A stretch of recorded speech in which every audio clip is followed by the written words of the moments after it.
eu quero, até para segurar a nossa audiência aqui, dizer que no final do programa eu vou revelar uma crítica que o senhor recebeu da nossa audiência, Bom. do programa passado. Uau. Mas, é uma crítica pesada, só falo isso. Mas o mais importante das críticas é de como e quando e quem faz elas. São pessoas relevantes, assim? São pessoas com bons resultados? São pessoas que têm como criticarem alguém ou seria um narcisismo puro? Não deu pra notar, porque eu já não saberia qualificar alguém olhando pra ela. Imagina num comentário de YouTube, mas... Entendi. A crítica foi forte, foi pra quem estiver aqui assistindo. Eu discordei veementemente, porque eu te conheci fora das câmeras.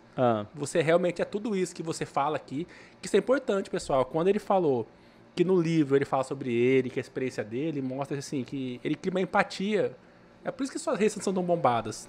Porque você cria uma empatia. Ou seja, pessoal, eu sou de carne e osso, eu vivo o que eu falo.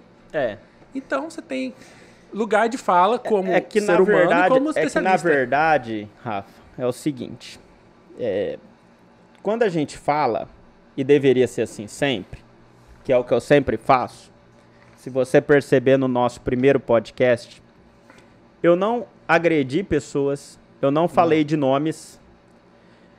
Todo o conteúdo que foi passado sempre em terceira pessoa. Sim. Né?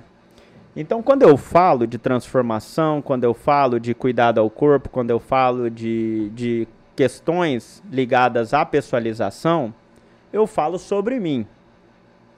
Se a pessoa acredita que aquilo serve para ela, ela aplica. Se ela acredita que não serve para ela, é muito simples. Ela fecha a questão da consciência daquilo que está sendo ouvido e toca a vida dela. Quando você tem alguém que, de alguma certa forma, traz ira sobre aquilo que você fala sobre você, existe algum problema relacionado ao ego dela. Ou seja, se doeu nela porque uma coisa é eu frontalmente aqui falar, Rafael, você precisa fazer isso, fazer aquilo. Eu ouço sempre, cara. Então, por exemplo, se eu estivesse fazendo isso com você e você se irasse, então seria natural, porque é uma conversa frontalizada, correto? Mas quando a gente discute pela filosofia do conteúdo, aquilo que te toca é fragilidade do teu ego. Porque quando eu abri aqui, naquela época, naquela ocasião que vocês me convidaram, eu tenho plena convicção que eu não falei para Maria Joana José de São José do Rio Preto. Então, se ela acredita aquilo como ser específico para ela, ou ela é narcísica, porque nós tivemos 10 mil visualizações, 14 milhões de contas acessadas. Nós falamos sobre a vida, não sobre a pessoa. Sim. Tá, mas e é isso que é importante. Para pessoas burras como eu, o que seria uma pessoa narcísica? Para quem estiver assistindo e for burro que nem eu, entender. O transtorno de personalidade narcísico, e aí eu não falo nem de transtorno, nós estamos assim sempre caminhando nesse sentido. Transtorno de personalidade narcísica é aquela pessoa que tem uma necessidade exagerada de colocar seu ponto de vista, de ser o centro das atenções, de ser importante, sem apresentar sob pano de fundo algo relevante. Correto? Então, assim, quando a gente fala algo em público aberto, em situações abertas, e nós temos resposta como se a pessoa tivesse sido citada, o maior problema é com a pessoa, não é sobre o conteúdo. Sim. Então eu consigo visualizar os problemas, as fragilidades e a dificuldade das pessoas, desse tipo de gente, em mudar, que é o que causa o transtorno e o fracasso da própria vida dela. Correto? Entendi. Então quando você toca na ferida... E a ferida, mas quando você fala... Então, mas quando você fala... E outra coisa importante. Freud denominava essa ferida como abertura de ferida narcísica. Sim. Tá? Existem 2 tipos de ser humano. E eu tô tentando entender o porquê que a abertura de ferida narcísica faz um tipo de resultado e o outro. Freud falava o quê? Quando você é confrontado sobre algo, é aberto o que chama de ferida narcísica. Então, por exemplo, se eu virasse para você, que no ofício aqui do podcast é um locutor, e falasse: ó, eu acho que sua voz é muito ruim, que seu conteúdo é péssimo, que você não sei o quê. Ah, pra isso seria verdade. Não é verdade. Vocês são extremamente bons. Muitas pessoas comentam isso da gente, inclusive. Mas presta atenção.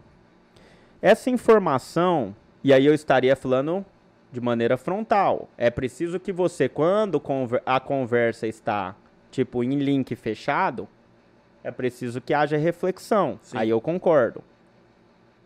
Você pode pegar essa informação e transformar ela como uma questão para você melhorar. Então, a abertura de ferida narcísica é que você cria um oponente, e isso é muito bom. É oportunidade. Através daquele combustível, você melhora. Faz um curso de fono, faz isso, faz aquilo.